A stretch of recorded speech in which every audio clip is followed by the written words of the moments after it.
how we doing? Welcome back to my video. Today we're going to be going over the Utah Salt Lake City Regional top 8 and then kind of talk about some of the teams here, what we're seeing, what's present. I know it's been a while since I made a video, so welcome back and thank you so much. Big shout out to everyone who's watching this during my live stream. I've wanted to come back and kind of like start making videos again, so here's our first one. I am featuring Pequod's Pizza from Chicago on my shirt. Yes, this is a whale with a thong and ice cold beer. It's a great place, great deep dish pizza. Well, pan pizza, really.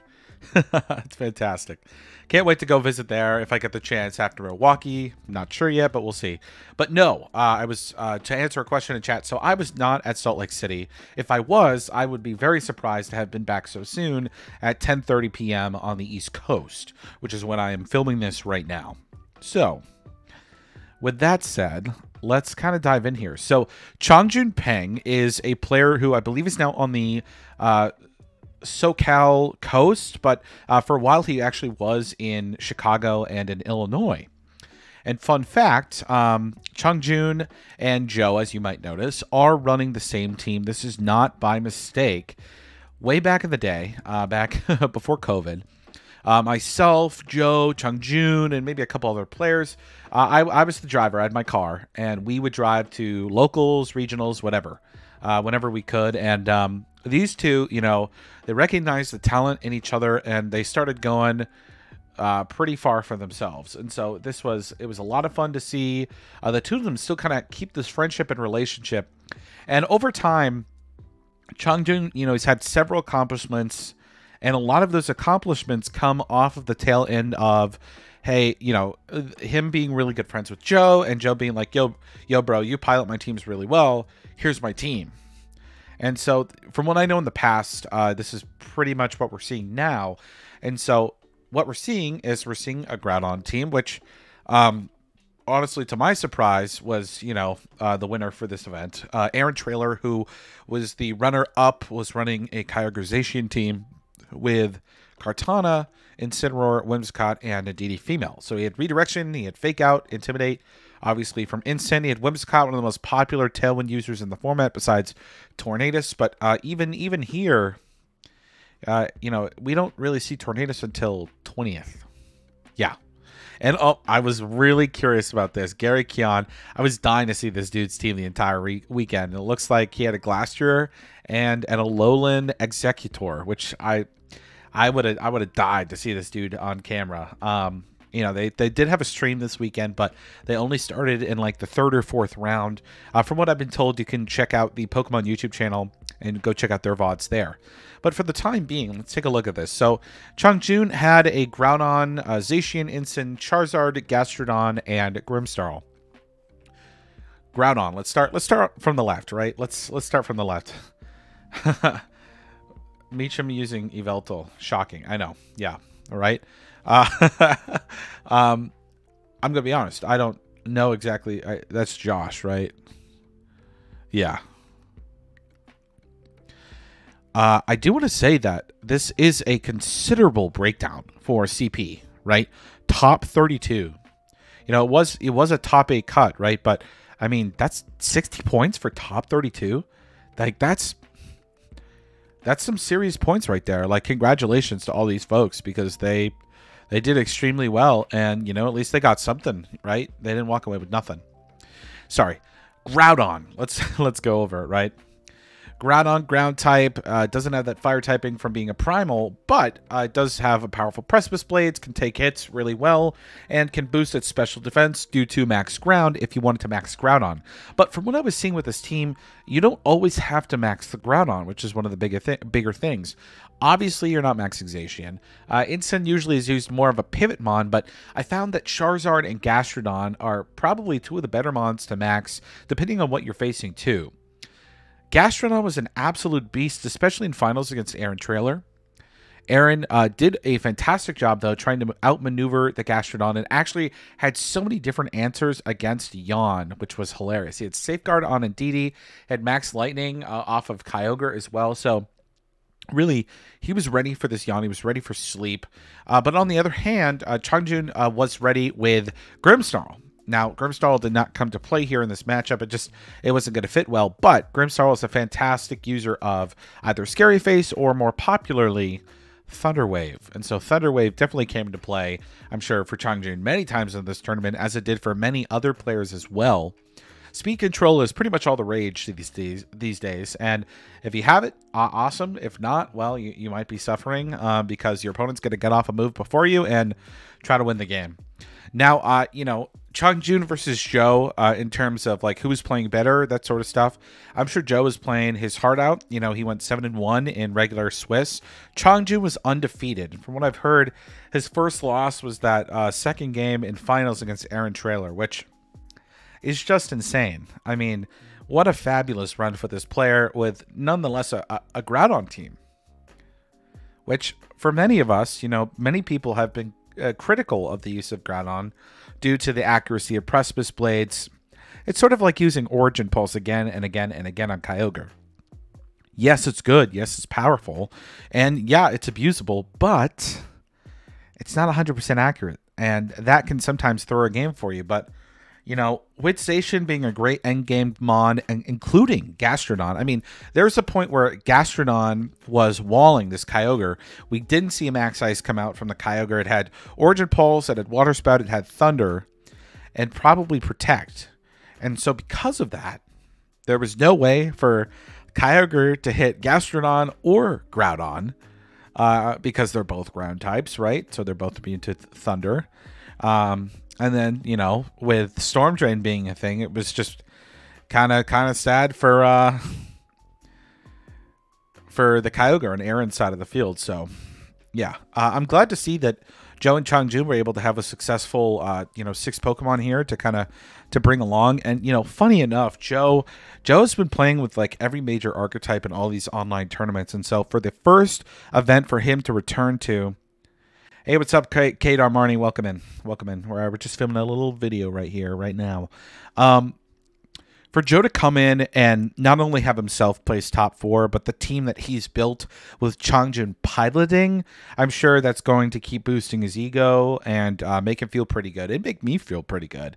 If my same exact 6 were given to a buddy of mine and he piloted them to victory, I mean, I'd be like, okay, I did something pretty cool there, but at the same time, I'm happy for them as well. Now, Aaron Traylor is usually a player who builds alongside the likes of Aaron Zing, Wolfie Glick, and some other folks within that like little building group that they have. In the past, I've seen the few of them kind of get together and talk about their team building, that sort of thing. And so, to no surprise, they had a great team right here. Kyogreization is one of the best archetypes in the format, as we've seen and talked about in the past. I mean, I feel like this is something that everyone knows, right? It's just a great core for legendaries. They go really well together, really nicely.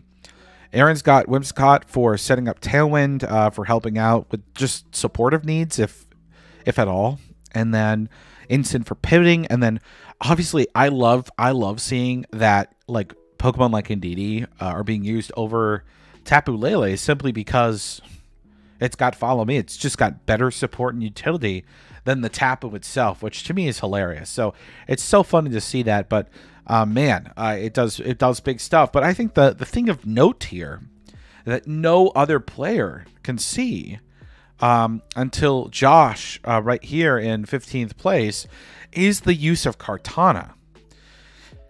Gastrodon was a big call. It's a popular Pokemon, though, to be used in this format, which the commentators were talking about the use of that, and they were like, oh, you know, Gastrodon, like, everyone's going to have to be afraid of Joe's Gastrodon. It's like, well, no, Gastro is a Pokemon that's been used previously by Joe and some other folks, but it's good. It's good, again, especially against the top archetype, which is Kyogreization, and for a Groudon, but for a Groudon, Incineroar, and Charizard, you definitely need a hard counter like Gastrodon. And so that's what they did. Aaron had a Kartana whose potential was basically, there was no ceiling to the potential of what Kartana could do with max Overgrowth, max Airstream, max Knuckle, and probably max Steel is probably an Assault Vest cart, seeing that he's got a Whimsicott and an Indeedee, and one of those wants to take the Sash anyways. That's just my guess. Well, actually, I did get to see card go down, I'm pretty sure. Yeah, there was no Sash there. But yeah, so it was a great final set, great, well done by all of them. Now I want to talk about this. Alex Arand coming in strong. Now, sadly, we had to skip Collinsville this year because they were ending off from 2 years ago, and so Alex Arand had his chance at regionals 2 years ago to try to get first place, and he always really does well around this time of year where the format itself is kind of centralized and he's kind of found his footing, and so, without even locals to test out what team he wants to bring, he brought a Zacian Palkia team, which is really interesting because at Brisbane Regionals the weekend before, we saw Megan Rattle bring a Zacian it was a Palkia Ice Rider team. No Zacian. And, a lot of people like Wolfie Glick, for example, Wolf brought that archetype. And actually, he might be the only one in top 32 to actually have both of them on the same team. Now that I'm seeing it. Yeah. Which is hilarious. People have one or the other. I guess a lot of people, kind of have the same agreement that, look at Zacian, right? It's such a great Pokemon to end your games with if you need something to just be a hard closer, because Zacian isn't just a glass cannon. It can take a hit. You can calc it to take a hit, and that to me is the difference between Zacian and like something like Artana, or even like I don't know, Pheromosa, right? It's not a glass cannon by any means, Anyways, Alex Arand breaking out that Porygon 2, breaking out Amoonguss, breaking out Indeedee. So he's got basically 3 support Pokemon here. He's got an Incineroar. Well, you could count Incineroar as a 4th, too, if you really wanted to. And so he's got 4 support mons. He's really leaning heavily into the use of Palkia, grinding his opponents down, waiting out their Dynamax, redirecting them, sporing them, setting up Psychic Terrain, and using Zacian to kind of close out. To me, this is just kind of like off the bat, like what I'm seeing here. That's really awesome to see. Alex Arand, I'm sure he had a great run. I mean, here he is in top 4. He made it far enough. I mean, it's extremely impressive. Extremely impressive to see this. I had heard about Zach, and it was really interesting to see a team with Solgaleo Shadow Rider. A lot of folks have seen Solgaleo Kyogre. It's got really great synergy having that rain. So you're taking away that fire weakness, really taking away the threat of fire because of rain and that sort of thing. You get the point, right? Listen, I'll explain it for all of us who may be new out there. But in rain, a fire type move is reduced to doing half the damage. Someone correct me if I'm wrong, but I'm pretty sure that's the truth right there. It's the same with using a water type move in Sun. Does half the damage it normally would. And so it's a great partner and a great combo. But I do see some synergy between Solgaleo and Shadow Rider.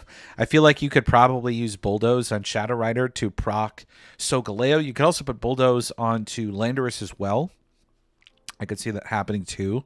Just a great combination. You've got Raichu to kind of take away any Thunder Wave potential, I guess, or just to suck up any electric attacks. Going into Feeny in general. Yeah, it's pretty cool. K. Darmarni saying, I finished 6-2 with Solg Ogre. Oh, that's pretty sick. That's pretty fun. That's pretty fun.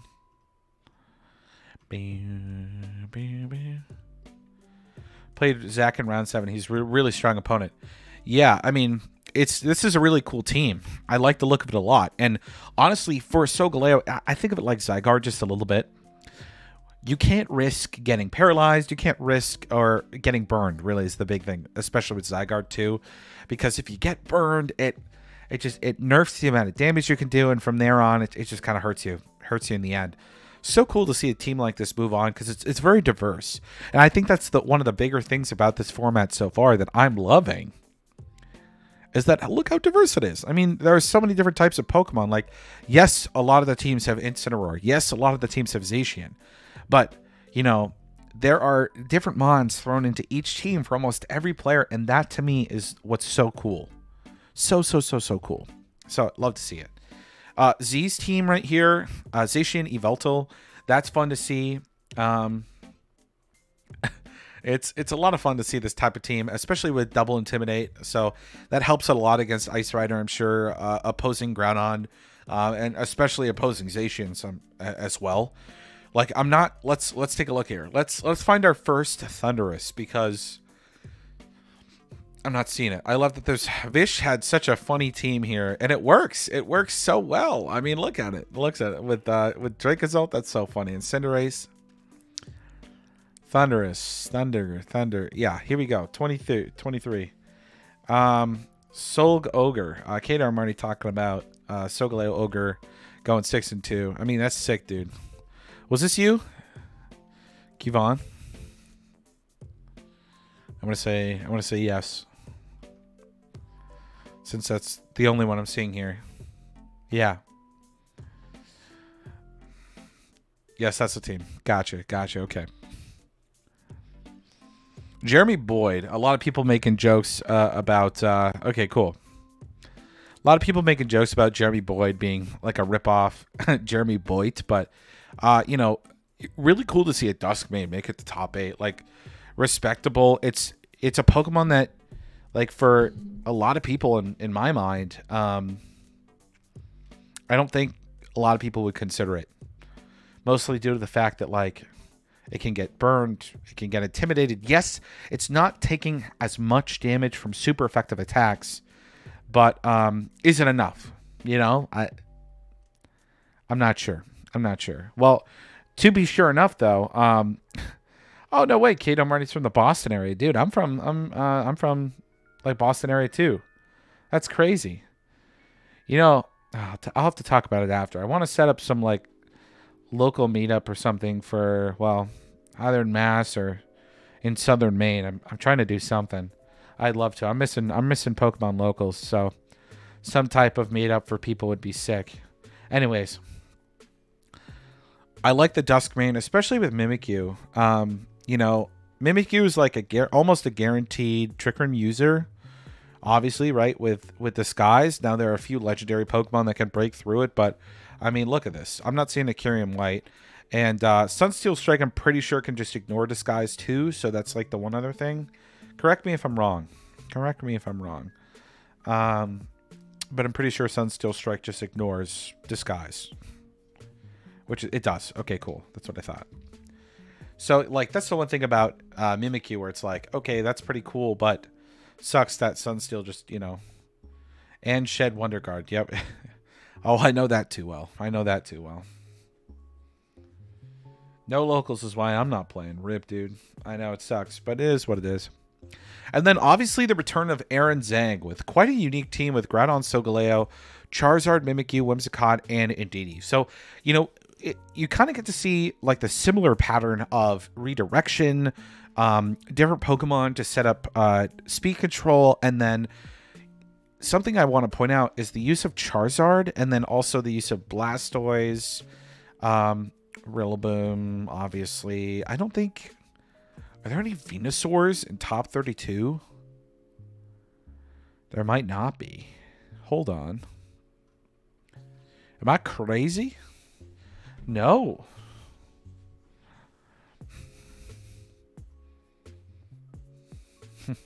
Because Venu is inferior to Zard. You're not wrong.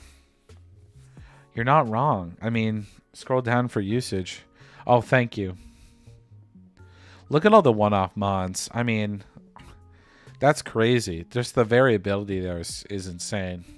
And then Zacian having a higher usage than Instant is great. This is... thank you for telling me to scroll down for usage. I appreciate it. I love the fact that the mere usage of Groudon can, you know, used with Zacian. Zacian is just a great Pokemon to clean up. Simple as that. I just enjoy it. Not only do I enjoy it, but other people enjoy it too. But I guess the point I was trying to get at here is that, like, Charizard, G-Max Charizard specifically, that residual damage from G-Max Wildfire, it's killer. It's killer, and it can be a reason why you win a game, especially if, like, your attacks aren't necessarily doing a complete KO. That's where Wildfire damage can come in and really clean up. So I think a few top players here recognizing that. Obviously, Joe having it on his team, and then some other players having it on their teams too. Emilio Forbes with Shadow Rider Zacian, Firewater Grass with Regieleki. G-Max Blastoise is actually still a beast. I still believe in the Blastoise. I really do. It's just hard to use when, you know, Sun is so dominant, but it's still possible.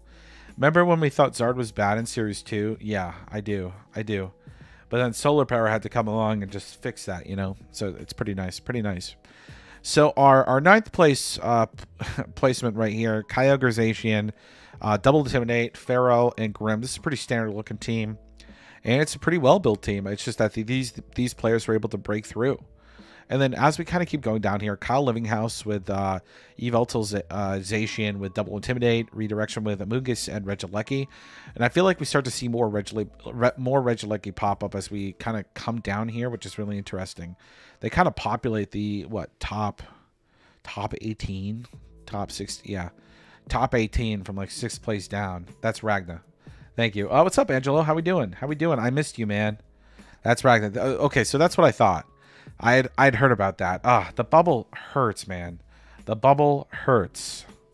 It's a big rep, but what can you do, right? What can you do? I'm on the plane, dude. You're cracked, man. You're cracked. So Alberto Lara. So there was a bunch of top players here, and for anyone that placed in top 32, I just got to give my regards to them because, like, come on, you guys did such a great job alongside some really great veteran players. Yeah, I wish I was there, guys. I really do. You know, it just means that I'm going to be able to be at other future events to play, to have some fun. And I've already decided that, like, at the end of the day, you know, even if I don't do well, I just love the fun of meeting up with everyone, seeing friends, buying packs, buying singles, getting new plushies. I mean, all that sort of stuff. It's just a party, you know? It's just I love to party. I love to party. And my partying, you know, it's not drinking, it's not getting you know, I stay in the same mindset, sober mindset. There's nothing wrong with it. And I love it. I don't know. It is what it is. Okay, so, you know, Emilio Forbes, great to see him here. Vish had such a unique team. I love seeing this. And then, obviously, we'll get to Max in a little bit because I want to talk about my past with Max Simon because I loved seeing Max on stream because he's been reaching every single time for so many different regionals to do well, and he was so dominant throughout the first 5 rounds, and it sucked to see him drop to 5-3, but I mean, he still got CP, and he may have not won the regional, but I hope he knows that he has so much love and so much hype for him all over social media, especially Twitter. The amount of people in Discords that I saw freaking out about the use of Butterfree and Pikachu on the same team together was crazy.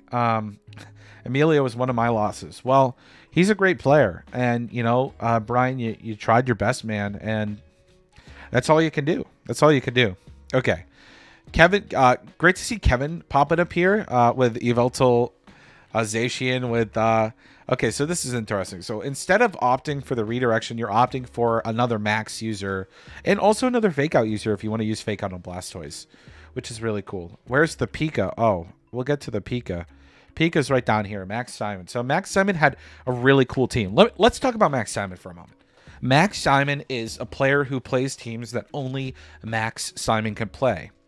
The other big thing is Max Simon always uses Pikachu in every format ever. Ever. He always uses Pikachu. He always finds a way. And so when Sword and Shield first released, I hit up Max because I saw G-Max Pika and I go, wow, that looks so cool. So I hit up Max and I go, hey man, I'd love to build with you. Can we build some really cool Pika teams? And we did. And going back and forth with him, learning from him was incredible because the way he thinks and the way he builds teams are just fantastic. I mean, he was using Quick Guard Zacian. That is not a move with any type of usage whatsoever. But here's Max Simon coming out of nowhere being like, yo, I'm gonna use this move, and I think it could be pretty good because I can put stuff to sleep with Compound Eyes Butterfree. And it worked. I mean, it did work. And for 5 rounds, this dude went undefeated. He bested some great players. I mean, he played against, you know, Collinsville regional champion, Bing. Andrew? Andrew Bing. I'm trying to remember his first name. I'm not great with names. I apologize in advance for anyone watching this video. Andrew Ding. There we go. Bing. Bruh. I'm embarrassed.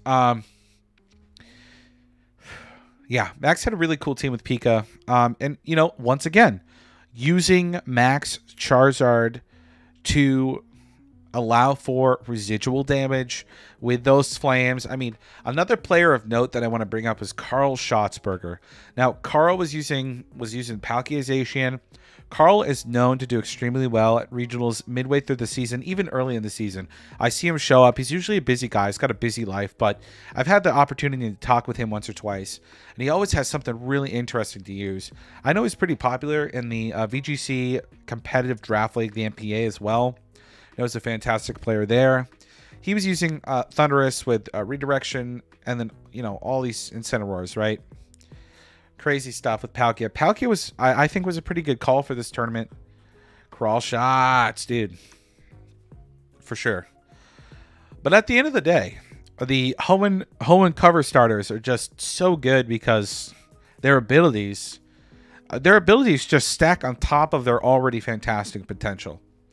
You know, I feel like if Dialga and Palkia had something a little bit better than just pressure, like, that'd be so cool. I know, you know, and I know Dialga has telepathy, and I can't remember if Palkia has that too or not. Kyogre is good. I mean, yeah, it does the job. It does the job. It clears what you need it to clear, right? I think that's the biggest thing about it. So to me, that's what matters. That's what matters. And kind of just going down here, you know, I feel like there's just a lot of similarities on every team. So when you're team building, folks, when you're looking at teams, you see Incineroar. If you're seeing a Sun team, you're seeing Sun abusers like Charizard. You're seeing maybe a potential Gastrodon on that same team as well. Maybe you're seeing Grimmsnarl. I mean, a lot of folks were kind of running this. I mean, look, this 6 is pretty popular up here, right? With Joe running that, which is pretty cool to see. And then Stefan Mott, I know who that is. He did extremely well for himself too. So he's in Kyogreization, something pretty standard with Rillaboom, but hey, it worked out. Glad to see a Zapdos show up there.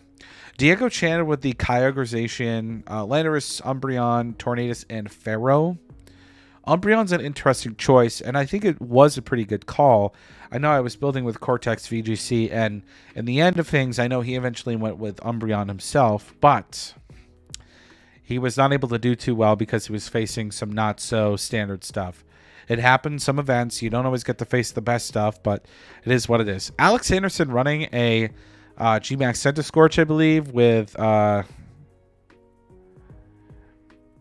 blanking on the name of this Pokemon, but that's cool. That's cool. I mean, it's not a Prankster Tailwind user, but it's fast. It's a fairy type. It's fun to see. It's fun to see. And then overall, like, right, let's take a look at the usage stats here. I do love that two of these mons are from Gary's team. And then also let's mention Wolf's team for a quick moment here. So I think there's a lot of great potential with, hard TR, because these 3 Pokemon alone can use TR, right?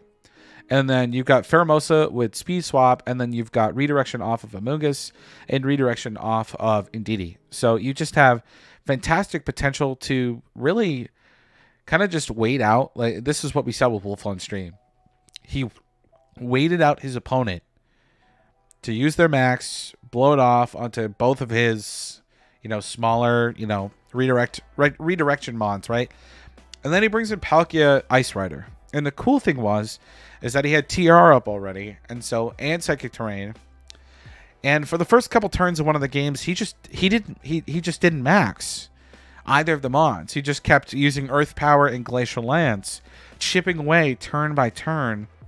And then, as he kept going, he'd figure out, okay, which mon do I really need to max here in order to capitalize and end this game off. And that, to me, was really cool. Also, the usage of Dusclops. I mean, I love a good Clopsy, okay? Good Peter Clopsontail is what I like to call him. Good Clopsy right there. And I come back to the use of P2, right? Adi was using P2. Alex Saran was also using P2. And then you had a lot more Mimikyus that kind of popped up in the middle there as well. TR can be a great mode of play, but usually people have some type of answer for it or some type of way to play around it, stall it out, that sort of thing. And so it can't last forever, but listen, if you can make it work for you, then that's awesome. That's pretty cool. That's pretty cool. But if there's one takeaway for me, it's, I mean, look at this usage, right? Take away instant for a moment and just look at the legendary usage here. You don't even see the other legendaries start cracking these top spots because Kyogreization is just still so dominant. Now, if you build a team to go against Kyogreization, right? Build a team to go against that, and you start going against other things that are meant to counter that, I think that's where people start to have an issue. And I had some friends who maybe didn't get top 32 here who ran into that issue, which was they knew what the metagame was, they knew it was popular, but they ran into issues facing other teams that were also trying to do the same thing they were doing, but they were able to beat the other team better. So at the end of the day, it was well done by all players here, including the ones who did not cut, because this was the first regional of the year. Lots of hype, lots of anticipation building up. But, you know, some of these people got the CP they needed to qualify for Worlds. Some of them we'll see again at regionals. I'm sure most of these players in top 8 we will probably see at other events, especially the ones that did not get top 8. We will also see them as well. And I'm sure there will be many, many more showing up for future regionals like Indianapolis, Milwaukee, Secaucus, New Jersey, and even North American internationals in June. So it's going to be a lot of fun. Anyways, that's just me running through this, talking about this. Hopefully you guys enjoyed this video. If you did, subscribe. Let me know what you want to see next, what you want me to talk about, that sort of stuff. I'm hoping to come back, make some new videos here as we are jumping into the VGC scene and going in as hard as possibly, as hard as we possibly can. There we go. Anyways, guys, that's it for me today. Until next time, thank you so much for watching.